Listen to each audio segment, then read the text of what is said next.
učenci osnovne šole Puconci smučali na Rogli. Okronali 27. vinsko kraljico Slovenije. Tradicionalne koline turističnega društva v Markovcih pri Ptuju. Spoštovane gledalke, spoštovani gledalci, lepo pozdravljeni v današnjih dogodkih. Mudili smo se na zasneženi Rogli, obiskali pa smo tudi tradicionalne koline, zato ostanite z nami. Osnovna šola Puconci že vrsto let svojim učencem ponuja možnost udeležbe na smučarskem tečaju. Tudi letos se jih je kar nekaj podalo na zasneženja pobočja Rogle.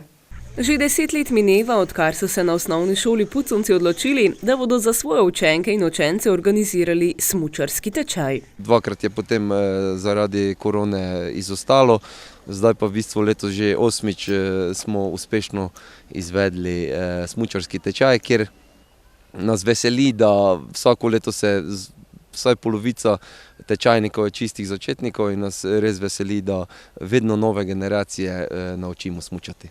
Tečaj pripravljajo v sodelovanju s Športno zvezo Puconci in smučarskim klubom Prekmurje. Tukaj je dobro sodelovanje zdaj že več let z Športno zvezo Puconci, ki priskrbi medalje, priznanja, ki tudi pomaga pri brezplačnem prevozu, in pa seveda smučarski klub Prekmurje, ki v bistvu brez katerega tečaja ni. V bistvu so učitelji smučarskega kluba izvajalci samega tečaja na terenu. Smučarski tečaj sedaj že nekaj časa izvajajo na Rogli. Nekaj let smo organizirali smučarski tečaj na Arehu, se pravi Mariborskem Pohorju, vendar je infrastruktura, ki je tam, manj ustrezna kot infrastruktura, ki jo ponuja Rogla. Cene, ki nam ponujajo na smučišču Rogla, so podobne, kot so bile na Arehu. Tudi snežne razmere so z leta v leto bolj konstantne in iz tega preprostega razloga smo se odločili, da sodelujemo z Roglo. Letos se ga je udeležilo kar 53 učencev in učenk. Iz osnovne šole Puconci pa mislim, da 47 učencev iz naše šole. In seveda matične in pa podružnica Bodonci in pa Mačkovci. Za izvedbo tečaja je vsakoletno potrebno zadostno število prijav. Letos je udeležba bila rekordna, nad čem so vse sodelujoče organizacije zelo navdušene. Seveda nas to zelo veseli, organizacija je res na visokem nivoju, tako da jaz upam, da bomo še vnaprej enako sodelovali in mogoče še kaj nadgradili.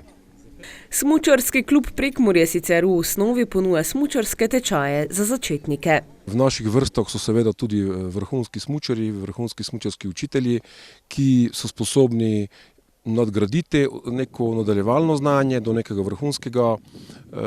vrhunskega rekreativnega znanja, tako da zaenkrat imamo začetniške nadaljevanje in potem tudi neko stopnjo, ki že nakazuje res vrhunski nivo rekreativnega smučanja. Smučati se lahko posameznik začne učiti že zelo zgodaj. Učenje smučanja je odvisno od seveda posameznega otroka. Tam nekje osnovna šola, se pravi, ko je otrok star 6 let, je že neka najbolj taka normalna meja, se pravi, nekateri starši se mogoče skrbijo, da bi karkoli zamudili. Naše izkušnje so take, da tudi če otrok začne z 6 leti, 7 leti, praktično ne zamudi nič, seveda, vkolikor nima apetitov postati neki vrhunski smučar, pa tudi v tistem primeru z 6 letami je neka taka lepa meja, ker moramo razumeti tukaj, da je zelo pomembno, smučanje je na terenu, tu so vremenski pogoji, ki vplivajo na samo smučanje, mraz, lahko je tudi vročina, potem oprema, ki je ključna lahko tudi za počutje tečajnika oziroma tistega, ki se uči smučati, tako da, kot rečeno, 6 let čist primerna meja. Tudi starši so nad tečajem navdušeni in svoje otroke nanj prijavljajo že več let zapored. O tem, zakaj Kovačevi sodelujejo že drugo leto. Ko so otroci največ čas pri televiziji, to je nekšno ukvarjanje z športom, tako menim, ko je to res super, pa najboljše v prihodnje, kar tako naprej. Tečaj poteka ob nedeljah, zato je celotna družina izkoristila priložnost za aktivno preživet dan. Ja, mi že 4-krat, kako je tečaj potekal, smo že 4-krat bili na smučanju, tako je to samo tudi nekšno športno udejstvovanje, no, tako super. In kaj pravi o smučarskem tečaju Kim, ki se ga je letos udeležila drugič? Bil je zabaven, vsi smo se zabavali, tudi zelo smo se veliko naučili in smejali smo se. Zadnji dan je sledila smučarska tekma, na kateri je Kim prejela medaljo, ki pomeni nekaj posebnega. Spomin na smučanje, ko bom pač že babica, bom se lahko spominjala. Anja je letos na tečaju prvič, a zagotovo ne zadnjič. Pa fajn je. Pa lepo se imamo, pa se zabavamo, pa šli smo zdaj po sedežnici, pa smo se doj pelali. Tokratna generacija mladih smučarjev je bila kar uspešna. Zelo solidna generacija, od 53, kot sem že prej povedal, je bilo polovica začetnikov. Na koncu so vsi prišli do spodnje postaje Mašinžage in se vozili po progi Mašinžaga. Smučarji vejo, kaj to pomeni, se pravi, rešili so se baby proge, tako da naslednje leto lahko to znanje samo še ustrezno nadgradijo. Tečaj je potekal v 4 terminih ob nedeljah.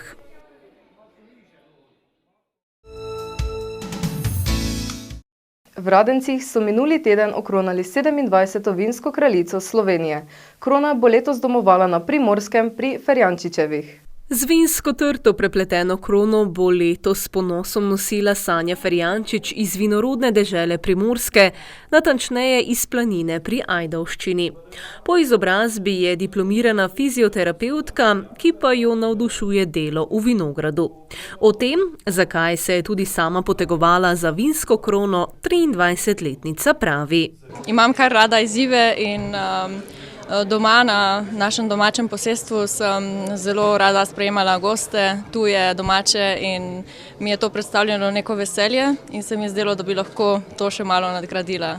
Sanja prihaja z posestva Ferjančič, na katerem se z vinogradništvom in vinarstvom ukvarjajo že od leta 1809.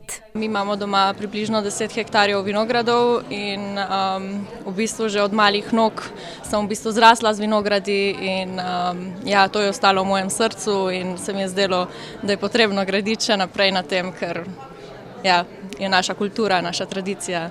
Tako s kulturo kot tradicijo je povezano tudi vino 27. vinske kraljice Slovenije 2024. To je vino posestva Ferjančič Pinela letnika 2023. Gre za suho vino in je v bistvu Pinela je avtohtona vipavska sorta, zato nosi še toliko bolj posebno zgodbo. In v bistvu v preteklosti je bila že skoraj pozabljena in naši predniki so jo ohranili. In sedaj smo na njo zelo ponosni in prav planinci, odkoder prihajam, smo zelo ponosni na njo in tudi drugi nam priznavajo, da je naša vas prestolnica te sorte. Nosilec projekta Vinska kraljica Pomurski sejem še vedno s ponosom vsako leto pelje ta projekt, ki ima že dolgoletno tradicijo.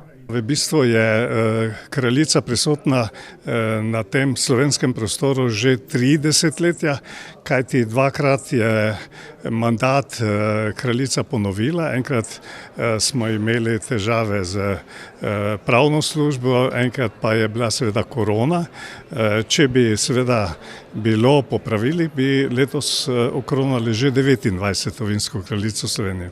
Na tokratni razpis je prispelo 5 prijav, kraljica pa je bila izbrana na podlagi vrste preizkusov. Zelo veliko je vprašanj. Vprašanja se dotikajo tako splošnega znanja kot recimo čisto strokovnega znanja o vinu, vinski kulturi, tudi o kulinariki, tudi o politike, kaj sprašujemo, ne o tem, zakaj se zavzema, ampak seveda, da malo pozna tudi seveda ljudi, ki vodijo državo, ki seveda tudi zastopajo državo v Evropskem parlamentu, tako da vidimo malo, kako je splošno tudi razgledano.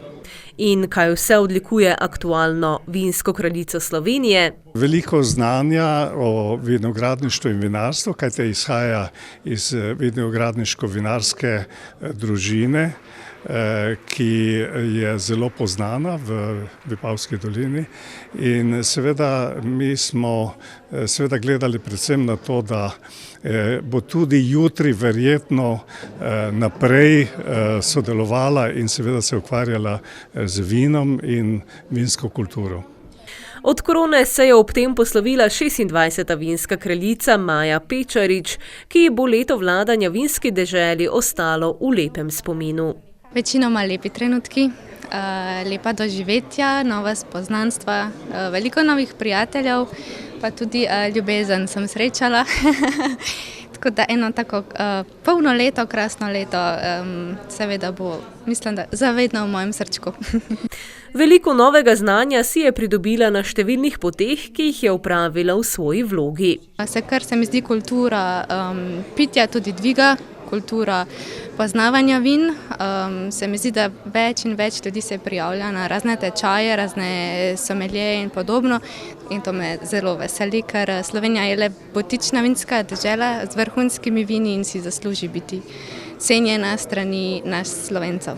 Vinska kraljica je po vseh teh letih še vedno tista, ki igra pomembno vlogo pri promociji Slovenije kot vinorodne dežele, ne samo doma, ampak tudi na tujem. Vinske kraljice pravzaprav na nek način pomagajo razpoznavati Slovenijo kot vinorodno deželo, kot tudi vinarsko deželo, ki ima bogato razvito vinsko kulturo. Pri vinski kulturi pa ne mislimo samo na kulturo pitja vina, ampak tudi na to, da slovenski vinogradniki in vinarji imajo veliko znanja o vinogradništvu in vinarstvu. In seveda vinska kultura pa se v Sloveniji odraža tudi na drugih segmentih, tudi v pisani besedi, tudi v glasbi, tudi v likovni umetnosti. Tako da je Slovenija tudi po tej plati prepoznavna in seveda vinska kraljica skrbi tudi za to, da bi Slovenija ostala tudi kot vinorodna dežela in predvsem, da bi ostala tudi razpoznavna po vinogradih kot kultivirana dežela. Generalna pokroviteljica projekta Vinska kraljica je letos Kmetijsko-gozdarska zbornica Slovenije. Ob tem je slavnostni govornik bil predsednik Roman Žveglič, ki je opozoril na vlogo zbornice za povezovanje deležnikov v kmetijstvu in vinogradništvu, še posebej v luči aktualnih mednarodnih in podnebnih razmer. Novi kraljici je zaželel, da z vsem glasom in stasom uspešno zastopa slovenske vinogradnike in vinarje, za kar si bo vsekakor prizadevala. Že to, da sem izbrala avtohtono sorto, že s tem sem nameravala nakazati na to, da bom želela graditi na večji prepoznavnosti avtohtonih slovenskih sort, bom pa poskušala tudi širiti vinsko kulturo med mlade in seveda turistično prepoznavnost celotne Slovenije, vseh treh vinorodnih dežel. O predaji krone pa prejšnja kraljica aktualni želi. Predvsem to naj uživa v vsakem dogodku, ker leto mine 1, 2, 3, čeprav se na začetku zdi kot celo leto in cela večnost res mine ekspresno hitro. Sporočilo 27. vinske kraljice Slovenije Sanje Ferjančič ob prevzemu krone je bilo naslednje. Predvsem to, da vino ni le alkoholna pijača, ampak da je mnogo več, da v sebi skriva zgodbe, strast pridelovalca, natančnost kletarja, je spoštovanje do narave, ljubezen do zemlje, vse to.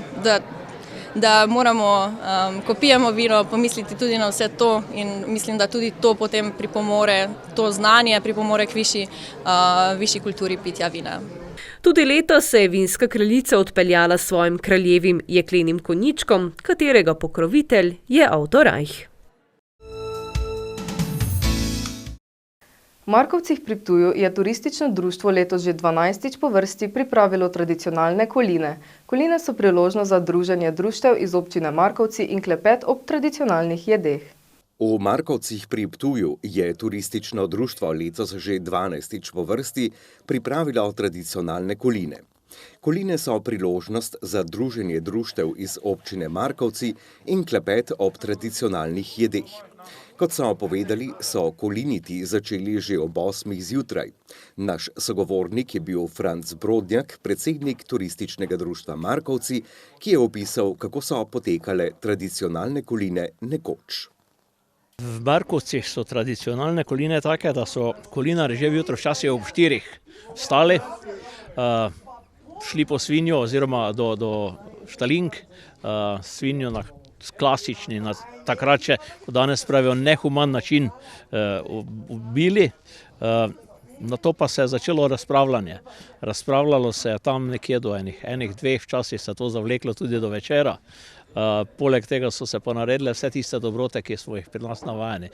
Včasih ni bilo zamrzovalnikov, ni bilo skrinj in podobnega, zato se je dosti mesa takrat navadno dalo v rasol, kot smo rekli, dosti se ga je posušilo in naredilo se dosti klobas, posušenih, dimljenih in podobno in take stvari, ne. Franc Brodnjak pravi, da so nekatere prvine iz minulih časov ohranili vse do danes. Ohranili smo predvsem tisto, da ljudi poskušamo dobiti na kup, tako se je to včasih počelo, ker včasih smo na koline povabili vso žlahto, vse sorodnike, prijatelje, tiste ljudi, ki so ti čez leto kaj dobrega naredili in podobno, to vsekakor mi še ohranjamo.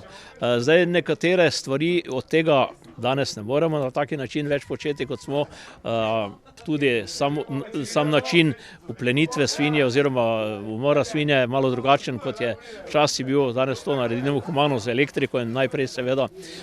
Vse ostalo pa potem poskušamo delati tako, kot je. Mi imamo srečo v občini Markovci, da imamo dosti takih domov vaščanov, ki je, in večina teh domov vaščanov ima tudi še prave krušne peči, tako da lahko tudi vse te zadeve spečemo v krušnih pečeh in podobno. Poskušamo pripraviti vse tiste dobrote, ki so jo delali včasih in vse to dati poskušati tistim ljudem, ki nas na ta dan obiščajo. Brodnjak je opisal, kako in na kakšen način predelajo meso v Markovcih. Mi imamo tak, da naprimer danes smo pospravili svinjo, ki ima približno 140 kg. Čez dan, zdaj smo imeli malico, smo imeli klasično tako mesno kislo juho, bilo je, mi rečemo, tinstano zelje, bile so jetrca, jetra na pravi domači način, z domačim lukom, z vsem.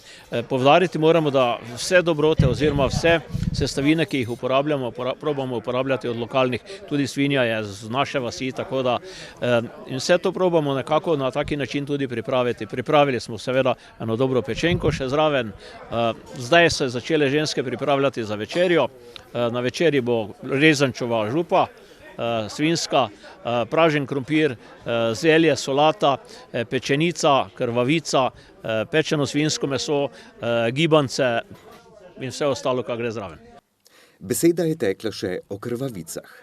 Pri nas delamo iz kaše, predelamo predvsem iz kaše, delamo bele in krvave, tako da kašnica pri nas, moram reči, da je kar priljubljena in tudi danes bomo jih nekaj naredili, tako da bodo ljudje to lahko poskušali. Zdaj tisto razliko mesa, ki bo nam ostala oziroma ki je višek, tisto pa mi damo v rasol, ta rasol pa potem na našem občinem zboru meso skuhamo in za malcu ponudimo kot vroče meso iz rasola.